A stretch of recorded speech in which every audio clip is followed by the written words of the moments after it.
We are barely into 2017, but already it's clear that the resilience community has a busy year ahead of them. The DRI Future Vision Committee has predictions for the big issues that may shape the coming year, and we're here to learn how, as business continuity practitioners, we can prepare for them.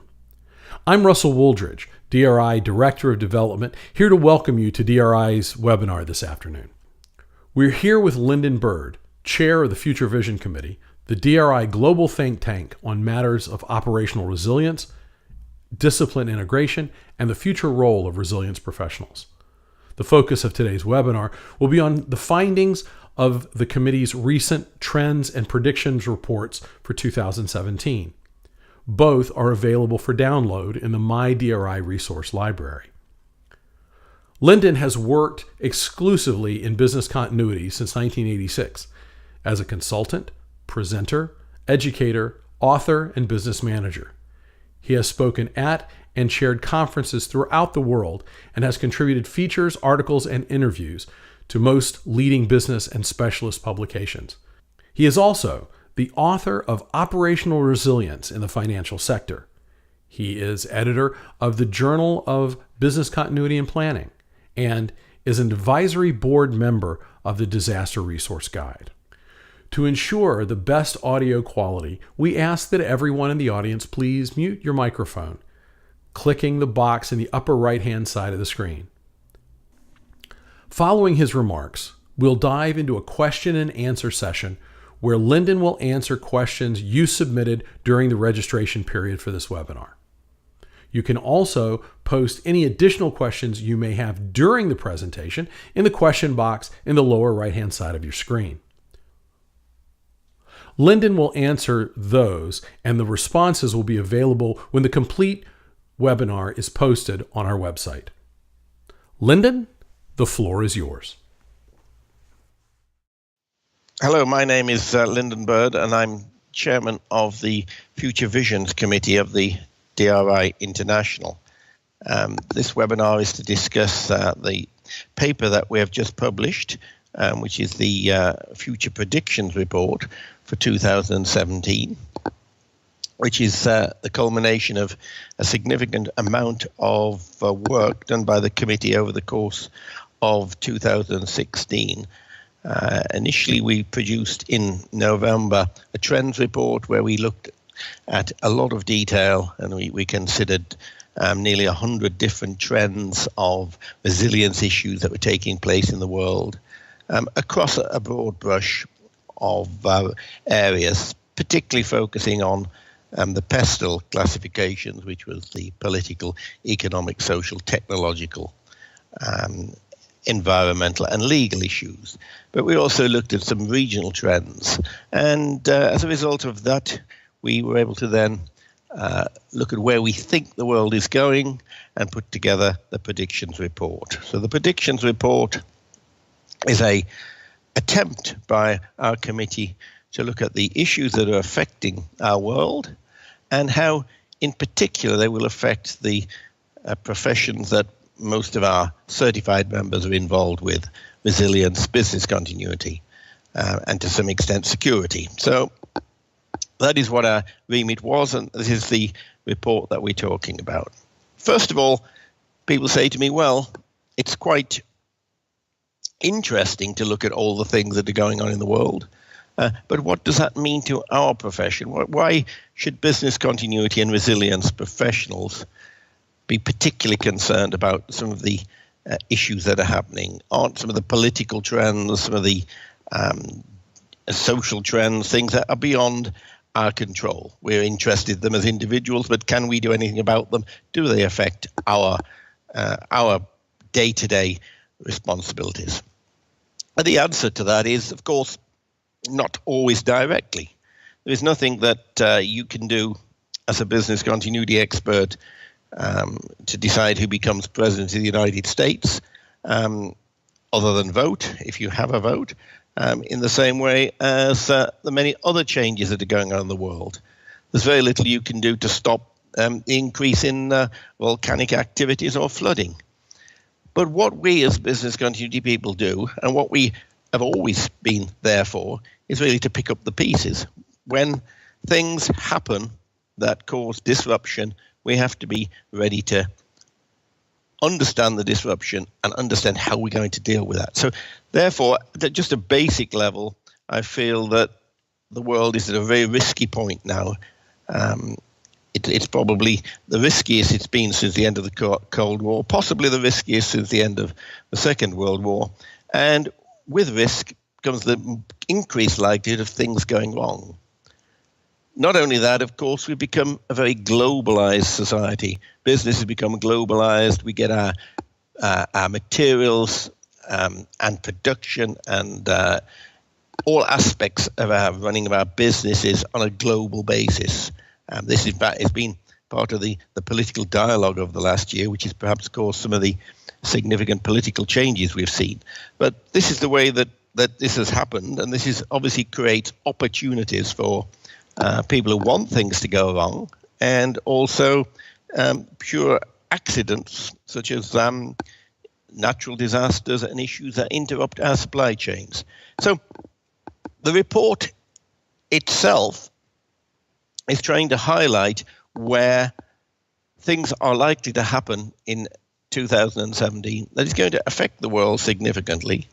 And I'll try in this presentation today to look at some specific areas where I think it directly will have a significant impact on how we can actually conduct our role as business continuity and resilience professionals. First of all, I'd like to look at cyber. Cyber, of course, is the fashionable issue of the day, but it's not fashionable simply because it's an interesting thing to talk about. It's fashionable in the sense that it is entirely plausible that cyber could create a conflict in the world between major powers that could effectively trigger not only trade wars but also diplomatic and even more significant wars between different parts of the world. So cyber itself is not just about technical hacking, about viruses, about commercial problems. It's actually a much wider area. It's actually becoming the strategic battleground in many ways for nation states, particularly for those that may be at odds with other Western countries to actually create problems and possibly to foment difficulties. So cyber to us is actually one of those areas that is so wide that we have to actually perhaps step back and ask ourselves what cyber is in business continuity terms. Well, to me, it seems that we've spent much of the last 3 decades, which is the time probably business continuity has been around, largely dealing with physical incidents and incidents which are quite related to emergency management, large-scale disasters, natural disasters, man-made disasters, terrorist disasters.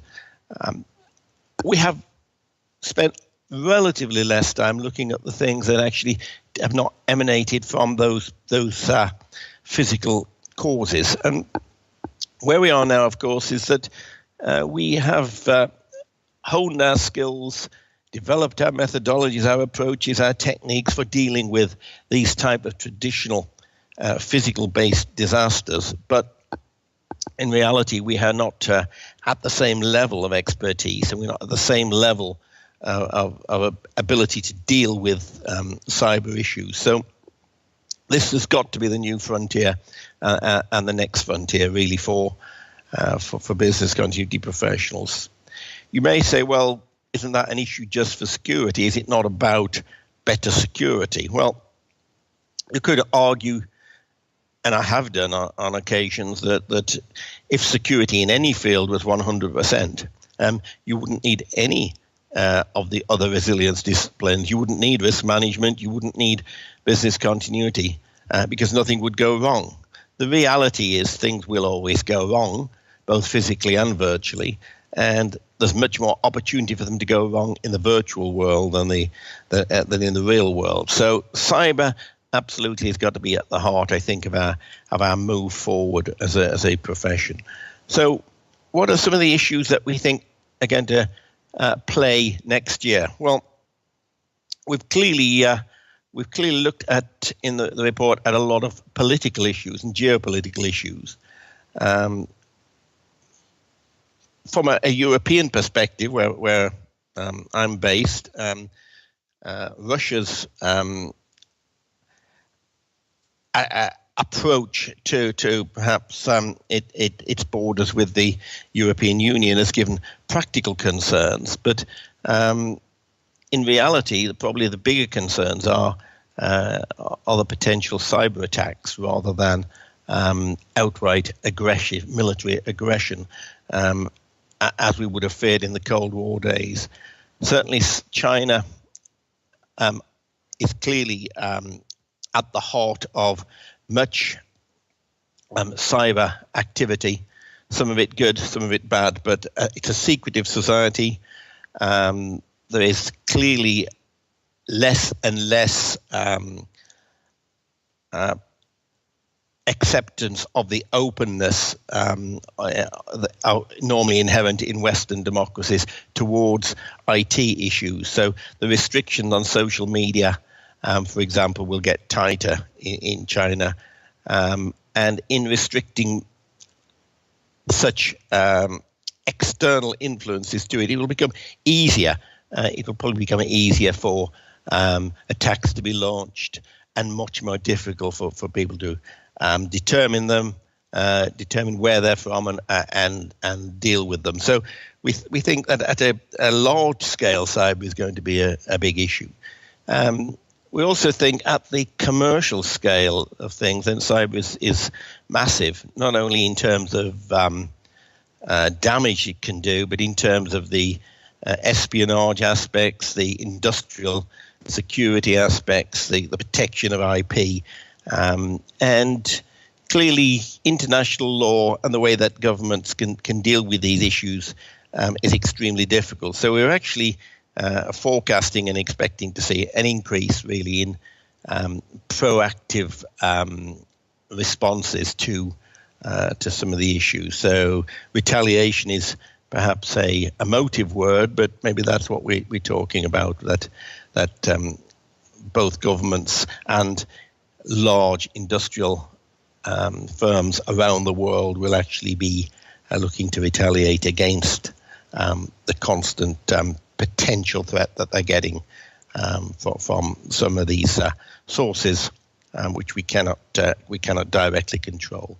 So for us, we see business continuity as very much going to be at the heart of dealing with cyber, because essentially we need to know the basic question of business continuity. We need to know across the cyber world. We need to know what is important, what is crucial, what we can live without, what we could do with, what we can do if things actually go wrong, because we've got to accept that protection of all our information, all our data, all our services, all our infrastructure is going to be increasingly difficult, and we will be from time to time breached, and we need to know how we're going to deal with that. So business continuity, I think, is going to be working together hand in hand with risk and security to formulate the strategies for that in the future. And these are clearly going to emerge in the world that we see next year. For example, we see a lot of difficult political areas. We don't know what will happen in the US following the Trump victory, but we do expect to see in Europe strengthening of the anti-establishment parties in a number of political areas and contests this year. We've already, in fact, seen the first start of that in Italy in the last few days, but we would expect to see trends continuing in France and the Netherlands, and then possibly later in the year in Germany. So we would expect to see more and more problems of a political nature. again, it's very difficult until we know the exact direction of the new U.S. administration to make too many predictions about economics. But it is clear that it may be that there will be opportunities for China, for example, to take advantage of some worsening relationships that the U.S. may generate with some of the countries, particularly in the Caribbean, Latin American areas, which again could cause significant problems. There are very few areas of the world that you would consider to be not volatile at the moment. Perhaps Australia is the least volatile of all the areas we deal with, but certainly if you look at the US, Europe, parts of Asia, Middle East, and Latin America, even countries such as South Africa, then the conventional wisdom and the conventional expectations that we've worked with over the past 25 years seem to be being challenged increasingly in all of those areas. So we are seeing a point at which we think that we can have considerable impact as a result of such disruptions. We're not predicting wars. We don't expect to see large-scale wars in the sense that we saw in the previous century, but we do see economic wars, trade wars, cyber wars, social media wars, and just general perception wars between superpowers. So we expect to see considerable problems, which may well affect our ability to guarantee the continuity of our products and services and the delivery of the key missions of our organization that business continuity is about. Not, however, all virtual. There is a considerable element of practical problems in the way that the world is moving. I referred to in my introduction the supply chain issues, the fact that we have much longer supply chains now than we used to, the fact that we have a globalized supply chain, and that this is being challenged quite heavily in most developed countries by people who are perhaps disadvantaged by the globalization. Brexit, the Trump election, the situation in many European countries all seem to be pointing in the direction that there is a backlash against the globalization trends of the past 2 or 3 decades. It's unlikely to change. It's unlikely that there is anything that can actually change the direction of such trading, but that will of itself just further create more and more of the political and social problems we're seeing. Technology. Is technology the answer to our problems, or is it the cause of our problems? Well, when we looked at the key issues in our earlier report, which was called the Trends Report, then we came to the conclusion that most of the issues that we felt our professional practitioners were able to influence were mainly in the technology area. Not only does technology have a massive effect when it goes wrong or when it's interfered with, a massive impact on the ability of organizations to meet their missions, but it is the one area where particular expertise can be focused quite clearly in dealing with some of the problems. However, this is becoming more and more difficult to manage. If we look at it from a cyber point of view, then we had examples this year of virtually most of the major players on the internet being unable to operate for considerable periods of time due to distributed denial of service attacks, and we don't expect to see any lessening of that next year. As I said before, however, we do perhaps expect to see counterattacks from private sector and individual vigilante groups against some of the cyber predators. So this could increase in intensity and could be quite a serious escalation of the cyber issues. We also think about environment. Environment is an area which is increasingly important to businesses, but what can they actually do about it? Climate change, for example, is a topic which people are concerned about and look at severely. But at an individual country level, then people are saying, well, how can we actually deal with what we can see happening? And we've looked at quite a lot of the evidence from the area, and we do suspect that the whole flooding issues will continue to increase and become more problematic, whilst ironically at the same time almost more and more parts of the world will be suffer from extreme drought. So water in both ends of the scale is a significant problem to us. We also think, from looking at expert opinion, that we might expect more earthquakes. There seems to be a period now of significant activity, and some of these may well impact areas that such as the United States or the Indian subcontinent, and even parts of Europe that are not traditionally or are known to be have faults, but not traditionally going to expect earthquakes. So it'll be wider than the typical areas where we expect earthquakes, such as Japan, where they become more as a feature of business continuity there. So people need to actually start thinking perhaps more widely about those aspects. But from a more strategic point of view, they need to actually start involving business continuity together with risk management in looking at actually where they operate. Are the locations they operate in now appropriate?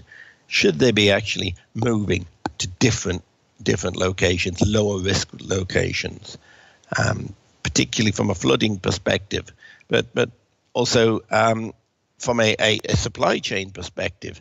You may need to actually spread your supply chain not just between countries within a same region, but actually between different regions who are likely to have different risk profiles according to environmental changes. So I think the wider idea of looking at the whole way that businesses are constructed, where things are made, where things are distributed from and to, how they are dealt with, is something that has traditionally perhaps not been in the business continuity arena, but I think in the future will have to be.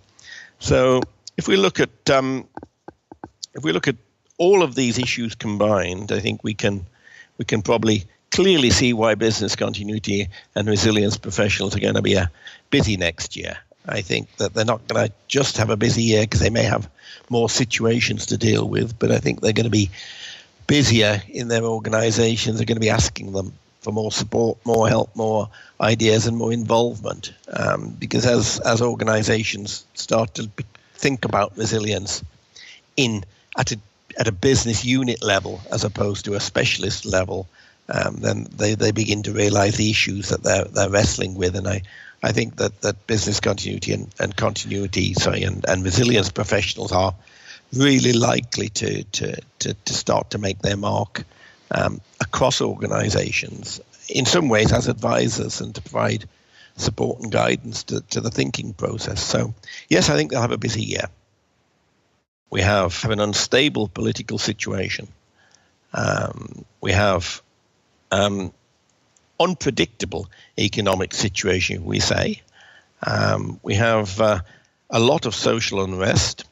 We have a lot of this fueled by the change from opinion being formed by mainstream media to social media. We appear to have reached a situation in which popular opinion is influenced not by the mainstream press or TV as would have been in the past, but by a whole range of other sources.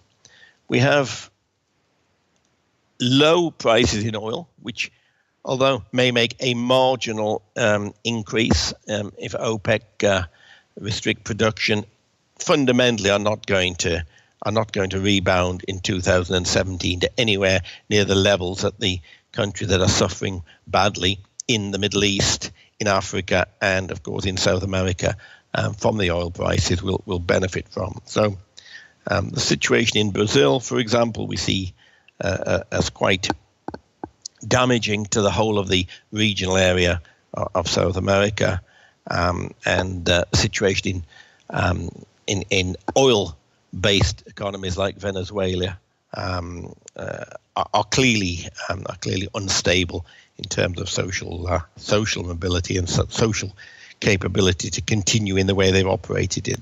So there's going to be changes, we feel, and those changes may well affect our supply chains.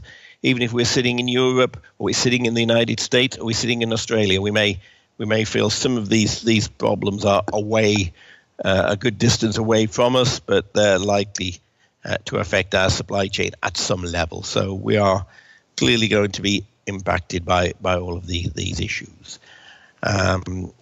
These are the main findings that we like to present. We did actually feel that there are some other areas that there are some important issues happening in, particularly in Asia, where there is certainly some likely to be problems between China and the Philippines, as China wishes to expand its influence, particularly the Philippines being one of the US key allies in the region over many years.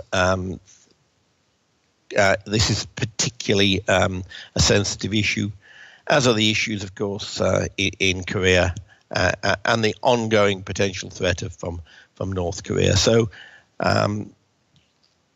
depending on the international view of the new administration in Washington, will clearly control to some extent the approach China will take in some of these areas. But I think we're going to see considerable more tension in the Far East. And of course, tension in the Far East is a bad thing for the West, not only militarily, economically, but also at a practical level where supply chains, which have very much been integrated into the Far East from the US and the European organizations, will potentially start to suffer. So we need to watch what is happening quite closely in the relationship between the West and the Far East. The Middle East, which has been typically the most unstable area, of course, in recent years, is unlikely to improve. We may well see a effective military defeat of ISIS, but that will probably only push that threat into a different dimension. The tactics will probably be more individual attacks, probably on Western cities, rather than large-scale occupation. And as that perhaps reduces in intensity, we may well start to see an increasing tension in the Kurdish areas, because the Kurds will almost certainly be pressing to see a Kurdish state across Turkey, Iran, and Iraq, and that is going to be very, very heavily opposed by those countries. So we would not be surprised to see the start of another significant conflict in that territory. So this does seem, therefore, to us, and our conclusion, I think, in both the trends report and the predictions report, was that this is probably the most volatile world we've come across, and we really need to focus very much on the things that are important. Perhaps looking at a slightly less bleak view of the world, let's look at some of the positives. We could look at what is likely to happen on the technology side. It's very easy with technology, to concentrate on the threats to cyber and the issues I have talked about. But we've also got some very, very positive things which are happening, but they are of themselves risky. Perhaps the most significant things that people think about in their day-to-day lives are the move towards driverless cars. But perhaps more significant is the overall question of the Internet of Things and general robotics and artificial intelligence and all of the types of technologies that have been around for many years but are now starting to really be implemented on a large scale. And I think that the fast movement of these new technologies is going to give us great opportunities in the world, but it's also going to give us great risks. So the problem with being dependent on technology is, of course, that if that technology fails, then you have limited resilience compared with being able to deal with things in a more manual way as in the past. So we are going to be seeing, I think, significant social changes in the way that we view technology and the Internet of Things. And of course, from a public perspective, the really exciting one would be driverless cars, and whether we would actually, as a society, be happy for them to effectively take over and run these things for us. A lot of interesting questions. We don't know where they're all going to go. We know that in 2017 things will move ahead, but when we get a few years beyond that, we've really got to ask ourselves some questions about where we want technology to go as a society. This leads me on to another point that we did bring up in the report, and that is the whole question of privacy. What is private anymore? Does privacy matter to people anymore? After all, everything about us is known by someone somewhere on some computer. So if you take the security original concept of what security is about, and security is largely three factors, which is confidentiality, integrity, and availability. And it's really that availability piece of the security model that business continuity and before that disaster recovery really address. So typically, in terms of dealing with things that have been disrupted, therefore they're not available, therefore business continuity and disaster recovery have dealt with that. And that's been pretty comfortable with that model. But when you actually start to think it through, though, of course, availability itself is okay, but two things can be wrong with availability. If the data that you're making available has been corrupted, so there's no integrity there, then that's probably more damaging and more problemsome than not having it available.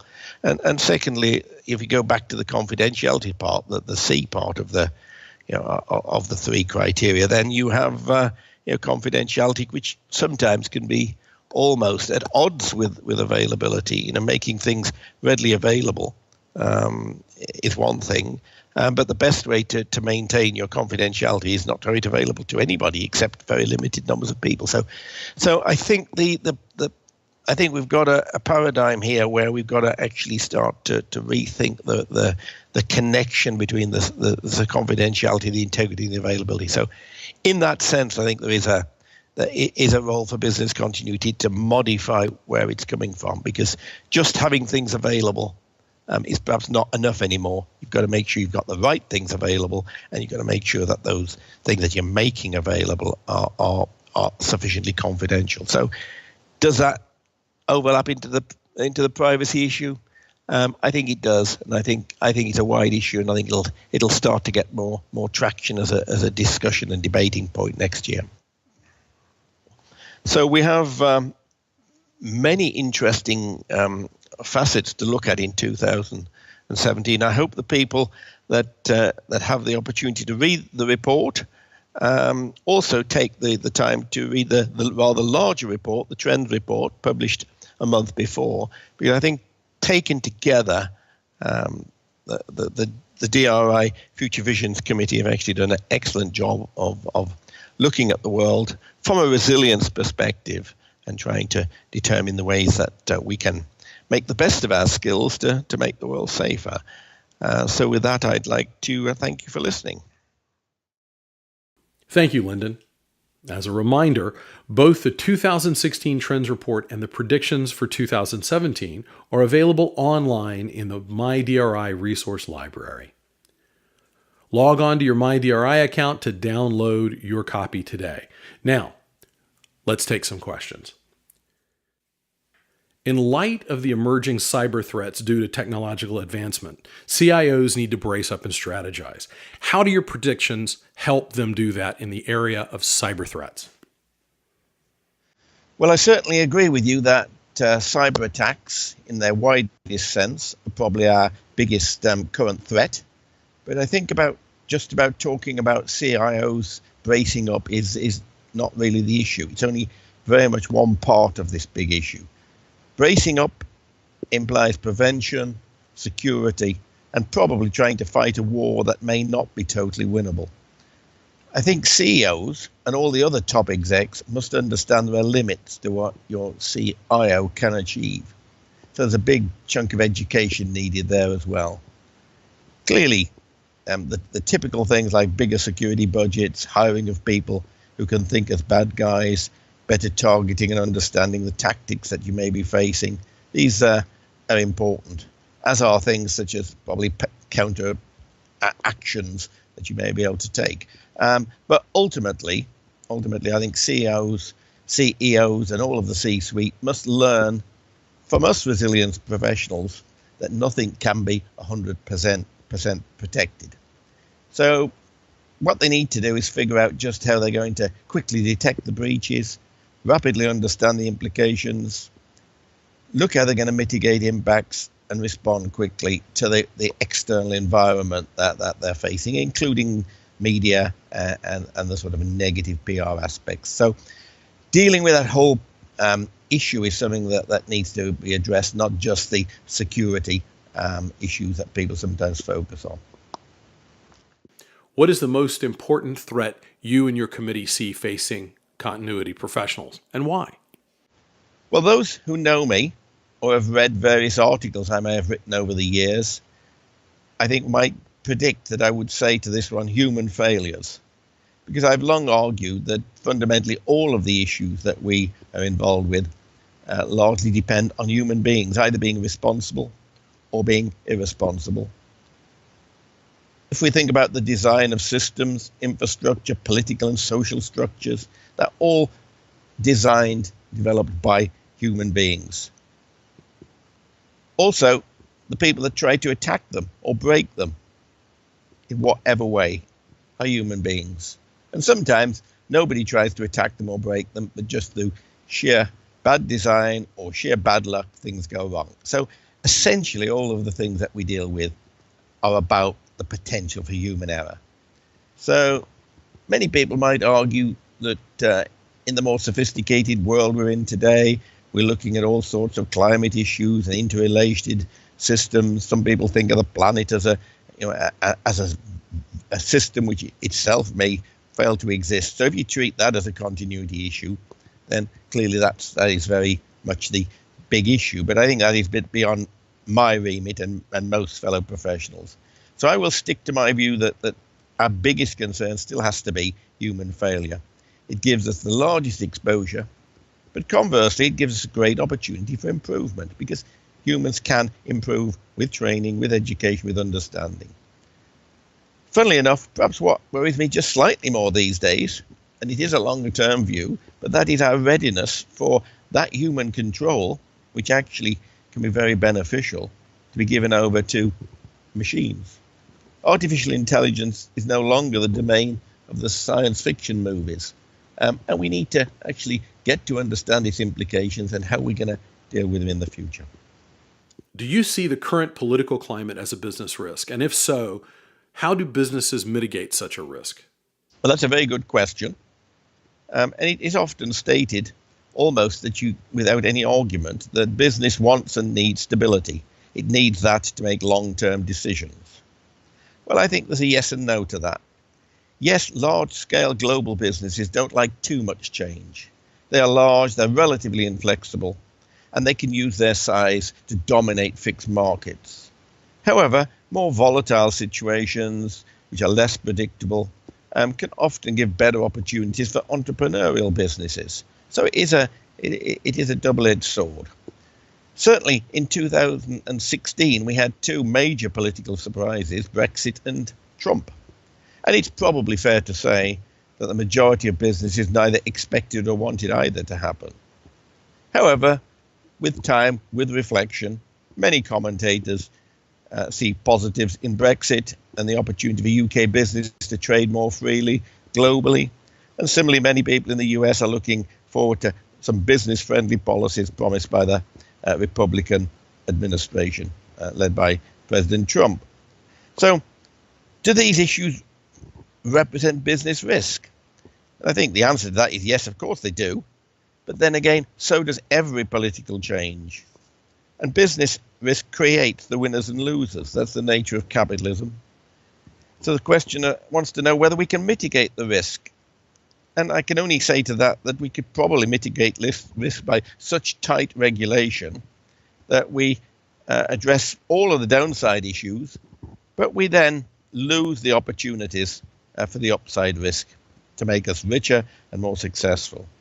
Anyway, that's not really the nature of business. The nature of business is to take risk, and it's really a question about overall business we're talking about rather than possibly resilience or continuity. However, one thing I do think it's worth commenting on here is I am concerned that too many companies and possibly also governments failed really to plan for the possibility of either Brexit or a Trump victory. They assumed that these things would not happen, and I do feel their planning is being weak in some situations. So planning to deal with predictable, if unlikely, unexpected outcomes, I think is something that business does need to improve. How can business continuity professionals advocate for top management to address climate change risks when those very same top managers don't buy into the climate concerns? Well, this is a tough one for you and for more or less anyone in that situation. If top managers do not buy into the same ethos and basic principles that you have, then there's normally only one loser in my experience, and that's you. And this can really apply to any aspect of business, not just climate change. And perhaps in the US, there will be more skepticism about climate change issues under the Trump presidency. My opinion, however, is that from a business continuity point of view, if that's your role, or resilience or risk management role, then whatever your role is, then you should stick to that.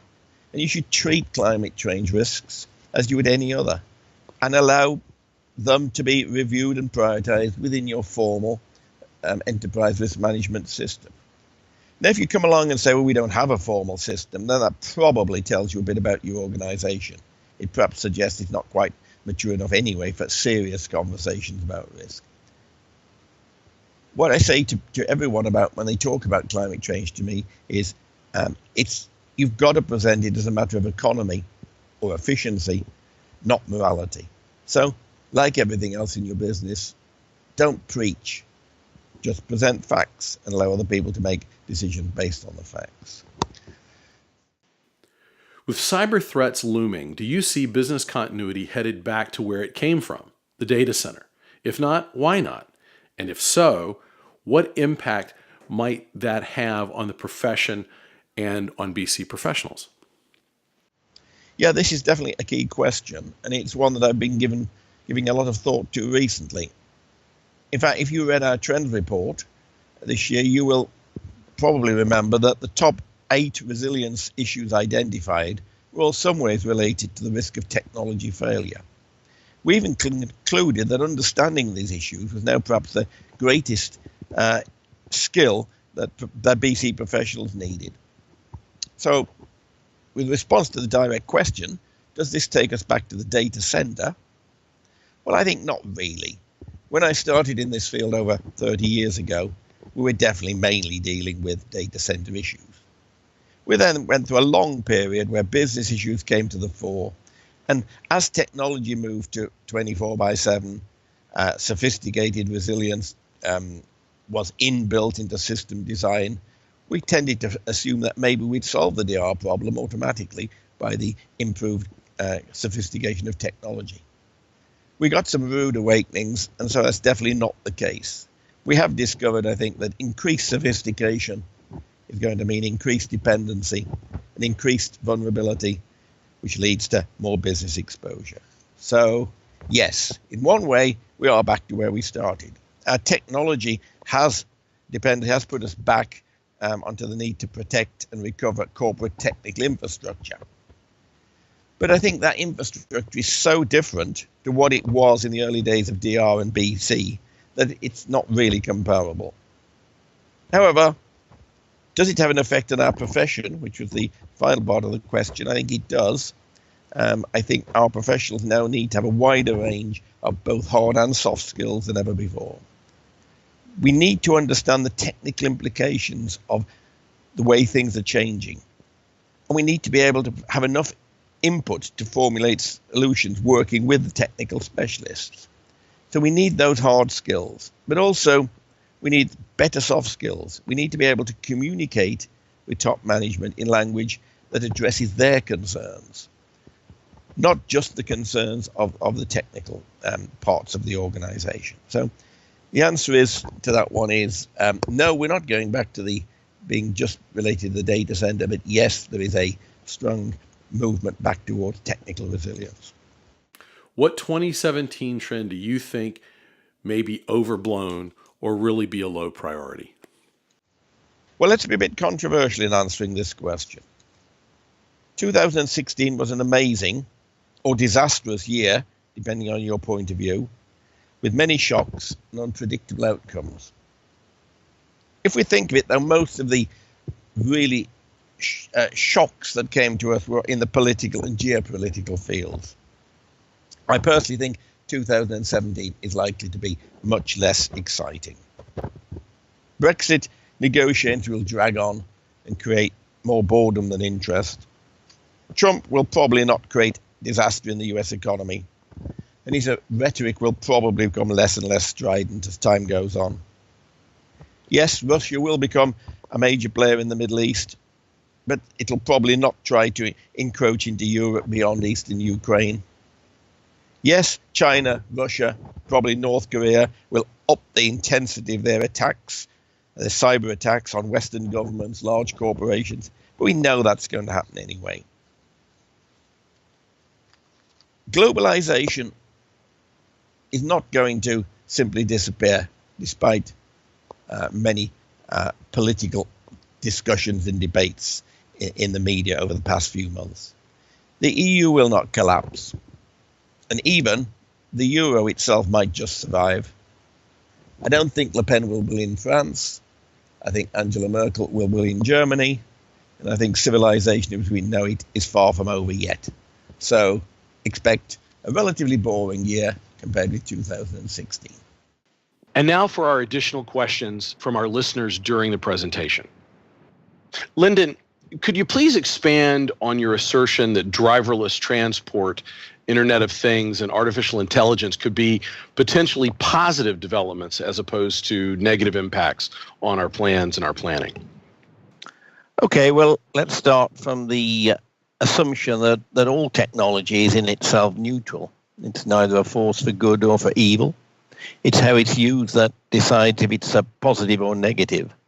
I do have some reservations about technology, particularly these types of technologies taking over decision-making capabilities without people really realizing what is happening.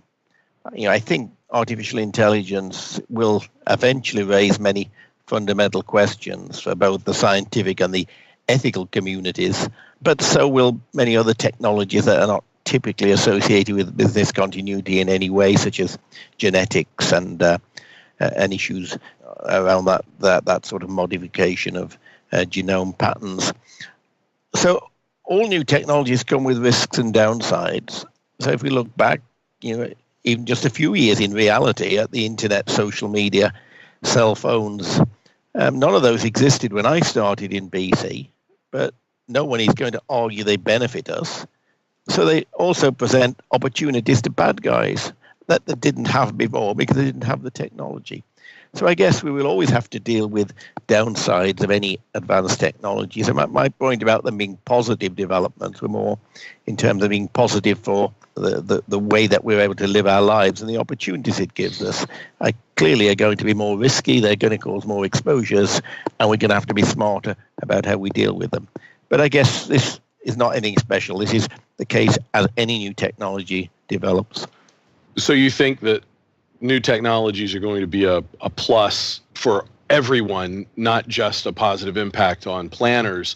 We're not going to have to worry about genetically modified dinosaurs running around with laser beams coming out of their eyes and taking over our companies. Now, I think we have to leave some of those speculations to the movie makers and enjoy going and watching them. The reality to us is that in business terms, then new technology always gives better opportunities, improved communication, more data, ability to deal data, make better decisions.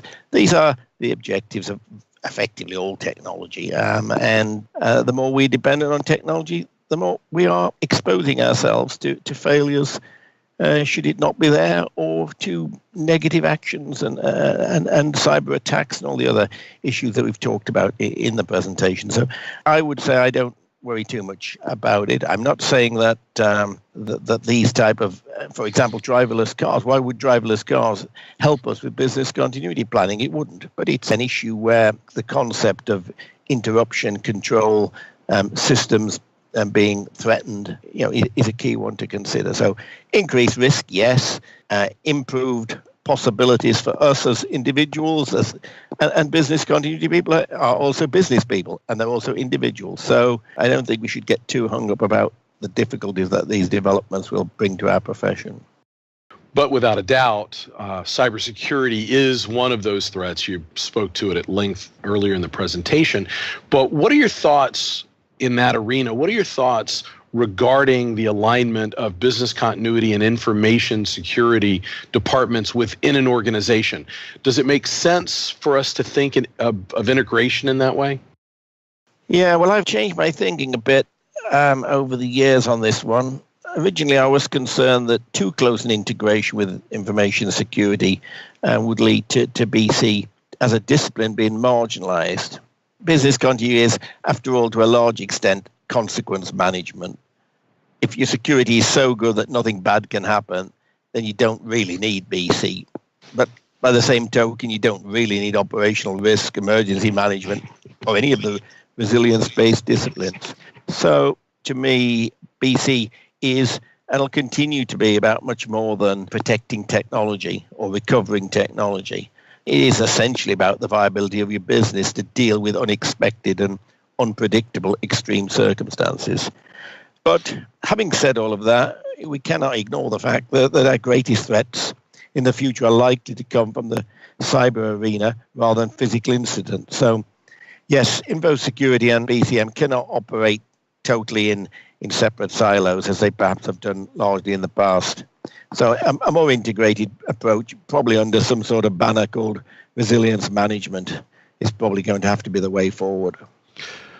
Well, that brings up another question that was raised by a number of people, and it kind of consolidates into this thought.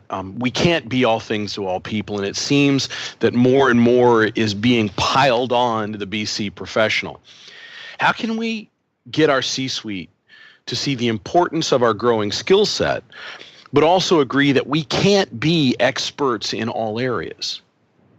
Yeah, I certainly understand the frustrations of the listeners and our fellow professionals. It's essentially, again, about a continued lack of understanding by the C-suite about what we do and why we do it. I sometimes think it amazing that as a profession, as a discipline, we've certainly been around for the best part of 30 years. Some people may even argue a bit longer. And, still we're not properly understood always by why we're there. I've tried to come to some conclusions about this. And one of the things I think is that C-level managers of all types, want to assign responsibility quickly. They want to be able to get things so they can concentrate on what they consider to be important to them. They want to get the specialist areas assigned to other people, to experts, employ experts, let them do it, tick the box, we've got that covered. And then, because they're not experts themselves, they then employ auditors basically to go along and see that the box remains checked and that people are doing it. So the problem with that is that we're not actually experts in anything other than business continuity. So, and we may be faced with interruptions and problems to our business. You come from any source, and we can't be experts in IT, telecoms, facilities, HR, legal, medical, and so on. And many of us might not be experts really in any of them. So how do we sell ourselves could be the answer to the C-suite. What is the expertise we have got that we don't find anywhere else, and why they need us? So I think we've got to perhaps constantly focus on the core of what business continuity really is about. It's about what is the impact on the business if certain things cannot be done, if they're not available. It's not really much about the reasons why that might happen or even the probability of it happening. Other people are looking after those things. So where do our skills come in? And our skills come in really about a wide-ranging business understanding of a whole range of issues at a overview level, but not a detailed specialization. We need to have skills about communication. I think we're one of the best groups in any organization at facilitating conversations between different parts of the organization, bringing together disparate parts to work how you can mitigate consequences. And probably one of the areas I find that we get the highest profile in organizations, often in the exercising part of what we do. And if you can actually get the top guys actually to join in exercises, not only might they enjoy them, but they may actually learn something. So sometimes it's not easy, but if you can get your really top guys to actually really play an important part, not just lip service by saying they'll pop in and give you an introductory speech, but actually play roles, play properly in exercise. I think that is great. So, but only in some sort of way like that can we get people to understand that we are not just technical specialists in planning or technical specialists in doing BIAs. We actually have a much wider remit. Well, another follow-on question in this cybersecurity, information security thought process. Is there any way to know how many BC managers also have information or cybersecurity as part of their mandate versus that function being under a separate manager or separate department or under IT? Well, I personally don't know the answer to your question. I think the question of is there any way to know, I guess there would be surveys that have been conducted by various organizations that could be looked into to see exactly where BC fits into organizations and how they relate to info security. But I don't know any definitive answer to the question. But I think common sense almost, a necessity would suggest that the relationship between info security and BCM is getting closer and has to get closer. But it's difficult to know how far this trend has really gone to date. I also think it's very industry specific, and it may well be that some regulated industries, probably financial services, for example, and in certain countries, there might be some mandated requirements about single individuals having overall responsibility for aspects of resilience, in which case that may force an organization to bring them together. What would concern me a little bit, for example, in terms of the way this question was phrased, was where would it sit if they were just brought together? Because I realistically, we've spent a long time to make sure that BCM should not be sitting under IT. It should be a function with a wider remit than just IT. And yet, so should information security, but it seems more typical that people would locate it within IT because of the technical nature of its role.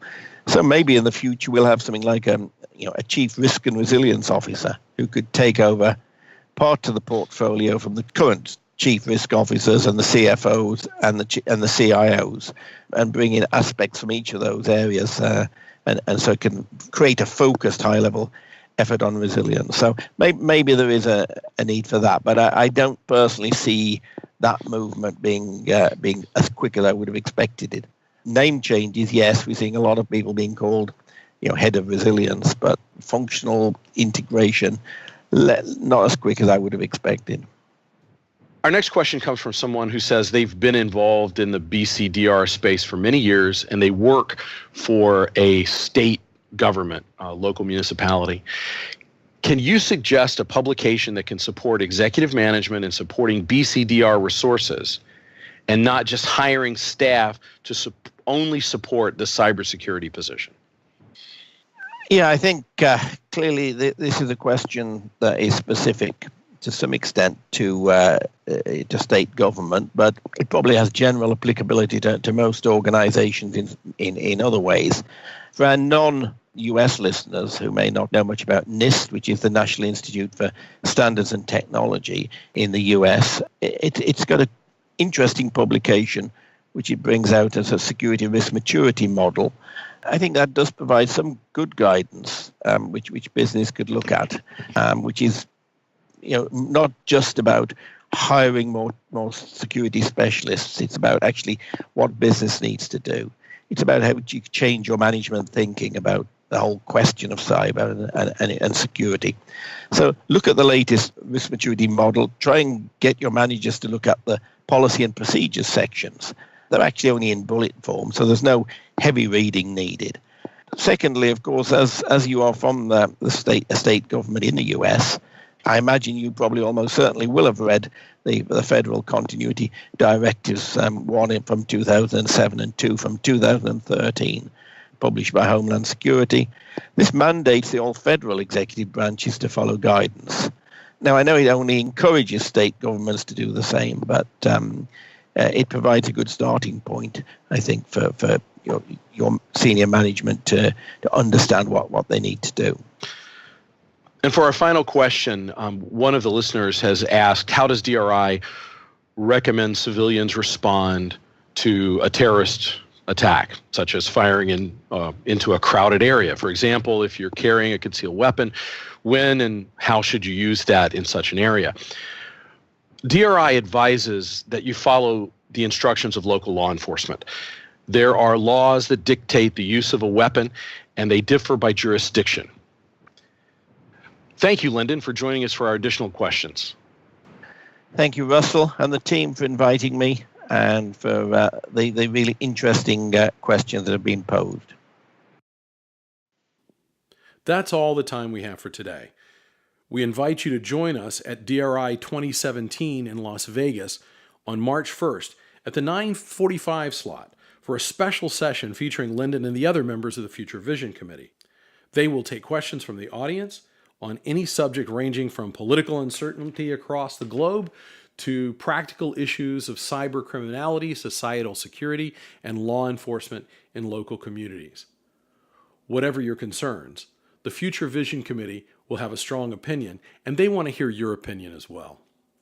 If you still have questions that we didn't cover, give us a call at 866-542-3744. A recording of this and all our other webinars are posted on MyDRI. I'm Russell Wooldridge, and this webinar has been a production of DRI International 2017, all rights reserved. Thank you for your attention.